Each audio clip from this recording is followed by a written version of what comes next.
Bonjour, nouvel et dernier épisode du World Tour Watching Challenge et aujourd'hui on va en Yougoslavie, enfin du moins la Yougoslavie avant son éclatement parce que je sais pas si vous êtes au courant mais c'est un pays qui a été ravagé par les scissions et la guerre. Pour en savoir plus je vous invite à regarder mon Pourquoi il faut voir Underground, un film qui traite bien de ce pays qui est constamment en conflit. Bref, au début des années 2000, ce pays va se disloquer et donner naissance à la Serbie, à la Bosnie, au Kosovo, mais aussi à la Macédoine, à la Croatie et la Slovénie. Et j'espère ne pas en oublier. Eh bien si, j'ai oublié le Monténégro. Désolé. La capitale historique de la Yougoslavie, c'est Belgrade, une ville qui se trouve actuellement en Serbie. Et c'est pour cette raison que lorsque j'ai fait mon World Tour Watching Challenge sur la Serbie, eh bien j'ai beaucoup parlé de réalisateurs yougoslaves. Je vais pas me faire l'affront de me répéter, et puis je vous invite à regarder cet épisode pour en connaître davantage sur la Yougoslavie, je l'espère du moins. Et sachez juste que j'ai choisi un film que j'ai évoqué dans cet épisode, il s'agit de Joli Village, Jolie Flamme. Un film qui va donc traiter de la guerre Bosnie-Herzégovine.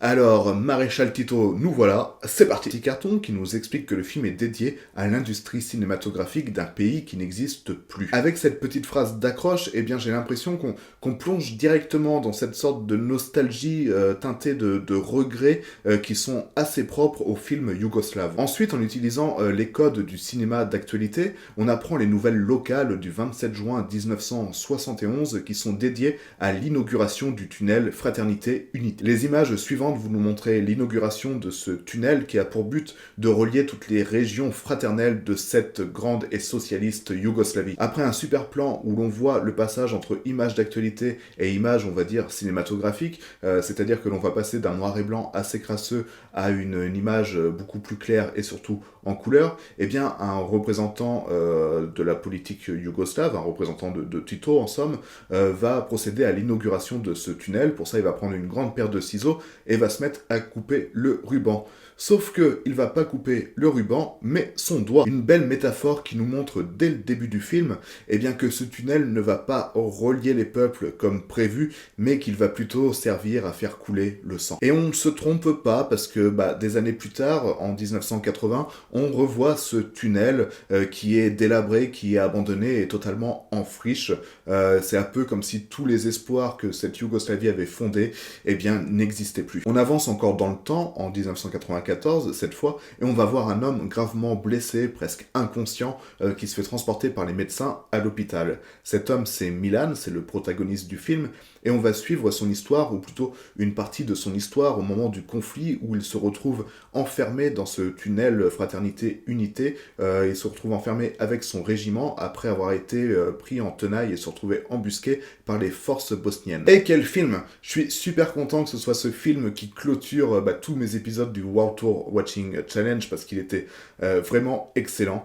C'est un film qui, je trouve, cristallise vraiment toute l'essence de ce conflit assez absurde. Et c'est plutôt beau à voir, c'est assez émouvant et c'est assez prenant. Ce film part d'une histoire vraie, donc celle d'un véritable régiment de soldats qui s'est retrouvé coincé dans un tunnel par les forces bosniaques, et non pas bosniennes comme j'ai dit précédemment. Le tunnel est bien entendu ici utilisé comme une grande métaphore du passage de l'enfance à l'âge adulte, et aussi bien entendu de la fin de l'innocence. À la manière de Kusturica, eh bien on est ici face à une œuvre hybride qui mélange aussi bien la violence que la poésie. Il y a vraiment un côté loufoque et burlesque à ce film qui permet vraiment de dédramatiser toutes les situations de tension et de violence qu'il y a dans ce film, et bon sang que ça fait du bien. Cet humour et ces personnages au caractère bien trempé permettent vraiment de s'échapper de ce tunnel qui devient très vite anxiogène et particulièrement angoissant. Il est angoissant parce que si on sort de ce tunnel, eh bien on se fait abattre comme un chien, mais si on reste dedans, eh bien on devient fou au fur et à mesure que les jours passent, et ça crée vraiment une belle tension dramatique. Et au final, Joli Village, Jolie Flamme, c'est beaucoup plus qu'un bon film de guerre, c'est juste un bon film tout court, tellement on peut être touché par cette grâce qui émane du film. Oh, et puis à la toute fin du film, eh bien on trouve un son qui a été samplé par Stupéflip. Écoutez.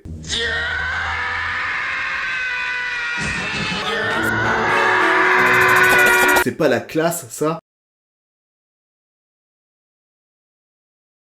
Alors, si vous en avez l'occasion, eh bien, regardez ce film sans hésiter une seule seconde parce qu'il vaut vraiment le coup. Et voilà, on a fini ce World Tour Watching Challenge. C'était le dernier épisode. On a réussi à faire 50 pays avec 50 films et surtout 50 vidéos. Merci à ceux qui suivent depuis le début. Merci aussi à ceux qui suivent depuis maintenant parce que c'est toujours sympa de me suivre.